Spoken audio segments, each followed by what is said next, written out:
Week my mom showed up at my door with a fever of 101 and a grocery bag full of Tupperware she'd packed just in case you needed meals.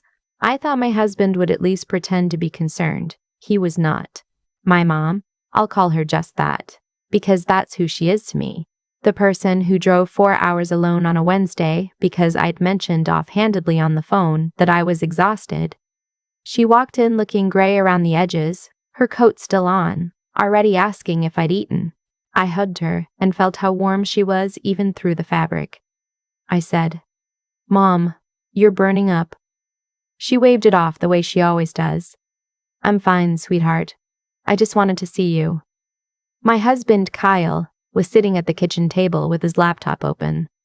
He looked up when she came in. He said, "Oh, you're here." Not unkind exactly, but not warm either. Like she was a package that had arrived on the wrong day. I told myself it was just his way. Kyle had never been the type to gush over anyone. He was practical. He was structured. He liked the house to run a certain way. I'd spent 3 years learning the rhythms of what he needed and adjusting myself to fit them. I thought that was just what you did in a marriage. My mom stayed 4 days. She slept in the guest room, which still smelled like the lavender sachets she'd sent me for Christmas 2 years ago. She mostly rested. I brought her soup. She watched her shows on her tablet with headphones in so she wouldn't disturb anyone. She was the least intrusive house guest I've ever had in my life. But you would not have known that from Kyle's behavior. The first night, he pulled me aside in the kitchen and said our routine was being disrupted. I asked him what that meant. He said he liked to eat dinner by 6:30, and having an extra person at the table was throwing off the timing. I stared at him for a second. I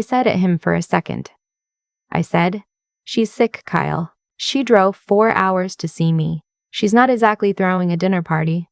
He said he wasn't complaining, he was just noting it. That was one of his things. Noting things. He never complained, he just noted.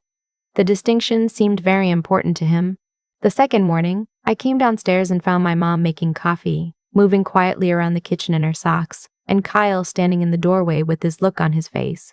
It wasn't anger. It was something more like tolerating.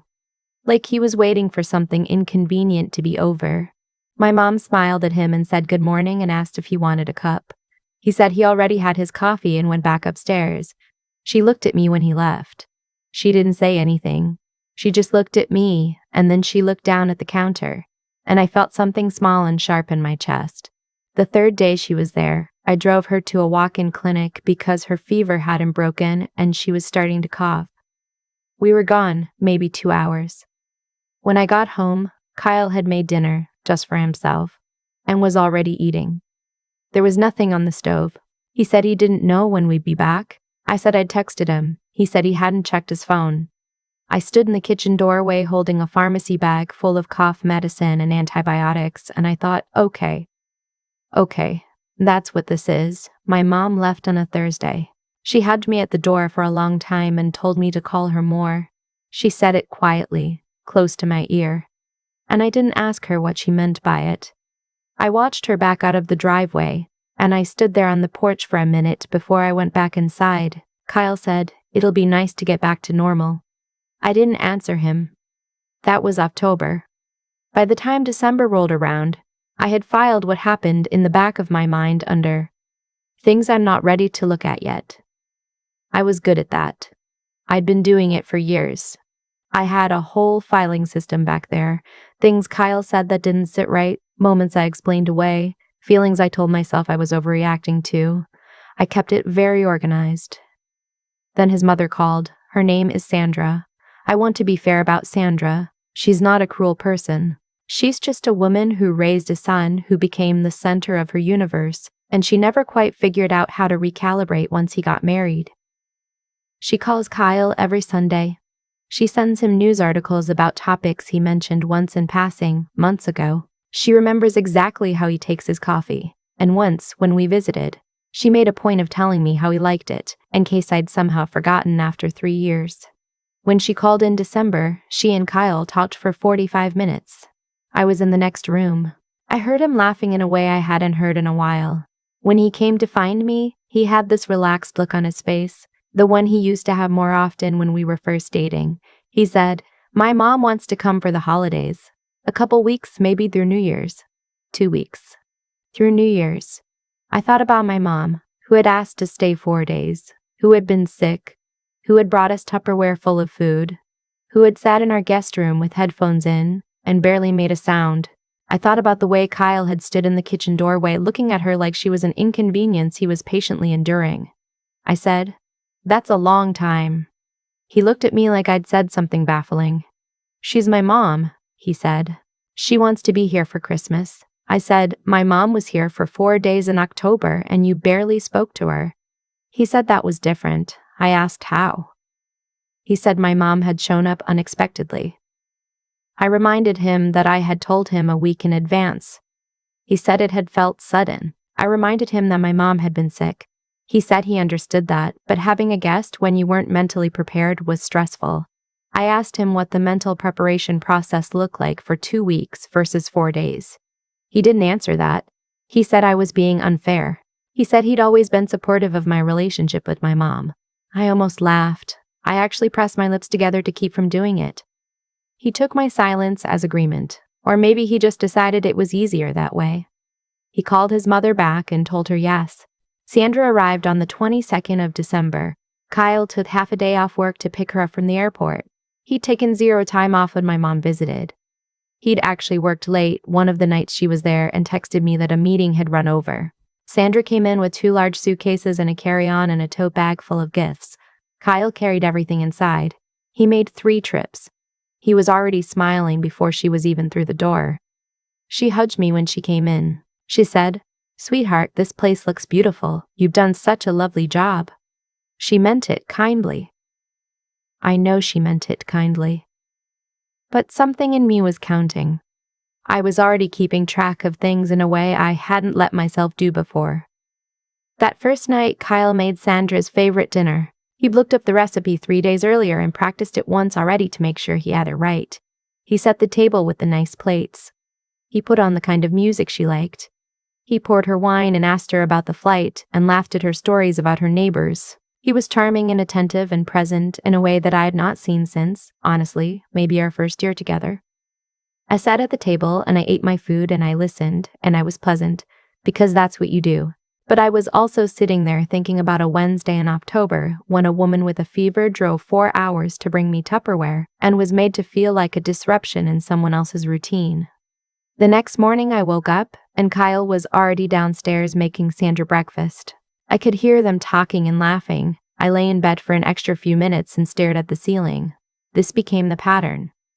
Kyle was off work for the holiday week and he devoted it almost entirely to his mother.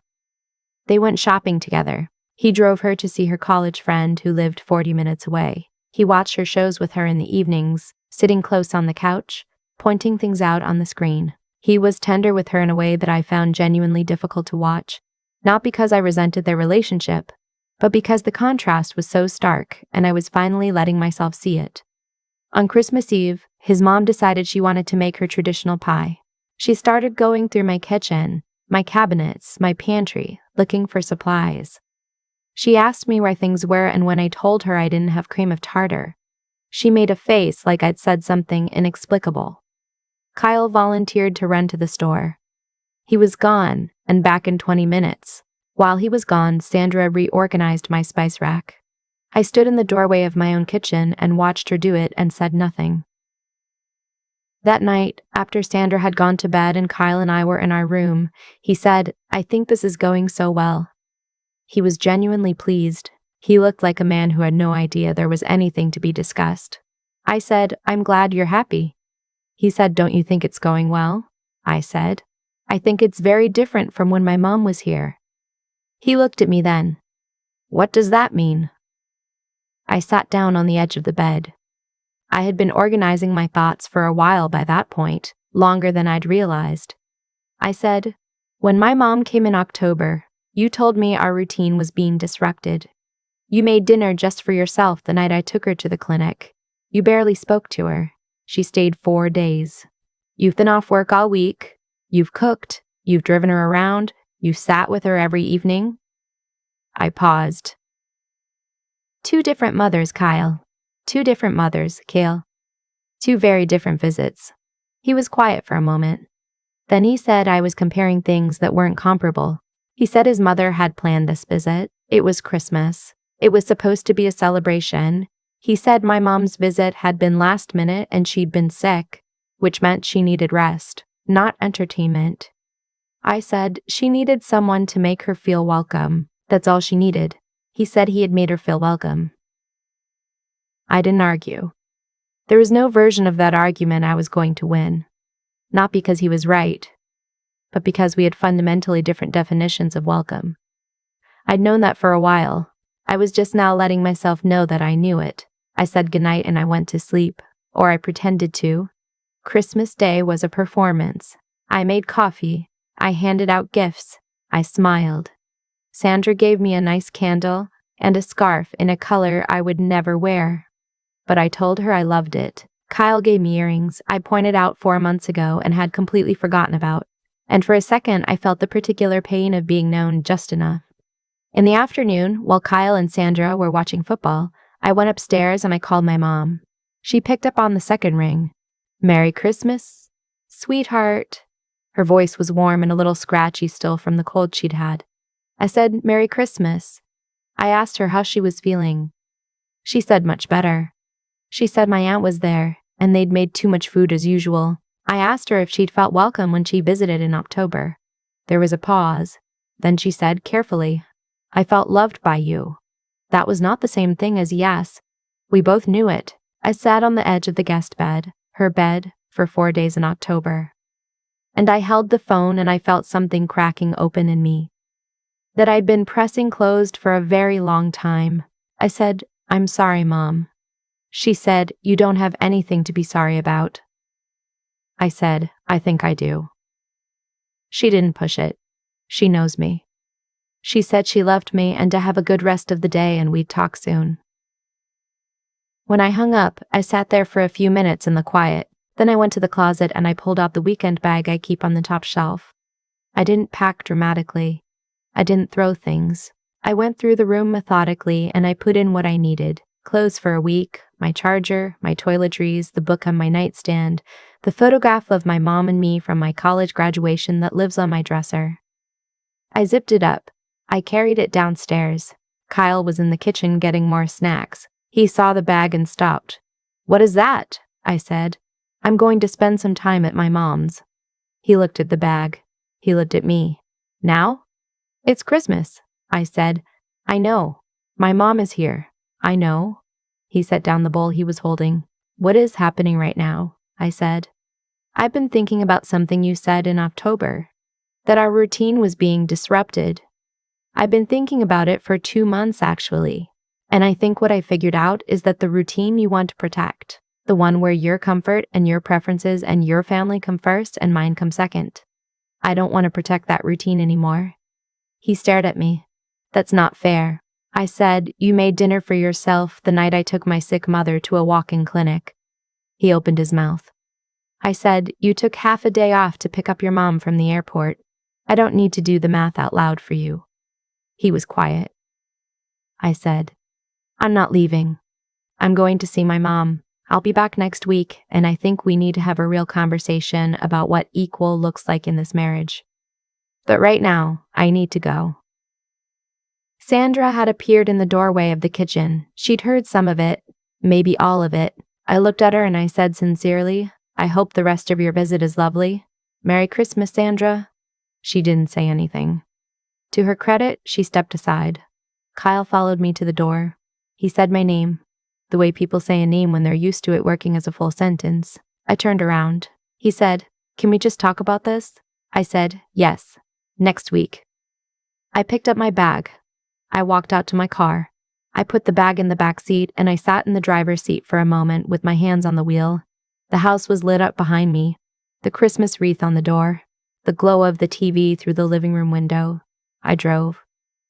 It was 4 hours to my mom's house. I got there close to 9 at night. She opened the door before I even made it up the porch steps. She must have heard my car.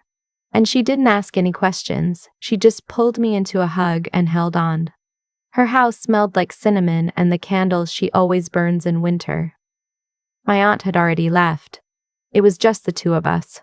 She made me a cup of tea and we sat at her kitchen table and I told her most of it. Not everything, but most. She listened without interrupting, which is one of the things about her I have loved my entire life. When I was done, she wrapped both hands around her mug and she said, "What do you want to happen?" I thought about it. I want him to understand that I matter the same way his family matters. Not more. The same. She nodded slowly. I said, "I don't know if he can do that." She said, "I know." We sat there for a while in the quiet of her kitchen, the heat running, the radiator doing its little ticking sounds, and I thought about the past 3 years. The filing system in the back of my mind, all those folders I'd been too careful about opening. I thought about what it had cost me to keep them shut. I stayed for 6 days. On the 4th day, Kyle texted me and asked if I was ready to talk. I said I was. We talked on the phone for 2 hours that night. It was the hardest conversation we'd had in our marriage. Honest in a way our conversations hadn't been in a long time, maybe ever. He said things I needed to hear him say, including that he'd been unfair, including that he hadn't seen it because he hadn't let himself look. I don't know yet if that's enough. Some things take time to know. But I'll tell you what I do know. I know that my mom drove 4 hours to bring me Tupperware when I was tired. I know that she spent 4 days sleeping quietly in a guest room and asking for nothing and being made to feel like a disruption. And I know that the moment I finally stopped filing that feeling away and let myself actually look at it, I packed a bag and walked out the door and drove 4 hours in the dark on Christmas night to sit at her kitchen table. And I didn't need anyone's permission to do it. That's the thing no one tells you about finally finding your voice. It doesn't arrive with a trumpet and a spotlight. It arrives quietly, in the middle of a kitchen, when you're holding a weekend bag and you simply run out of reasons to keep pretending.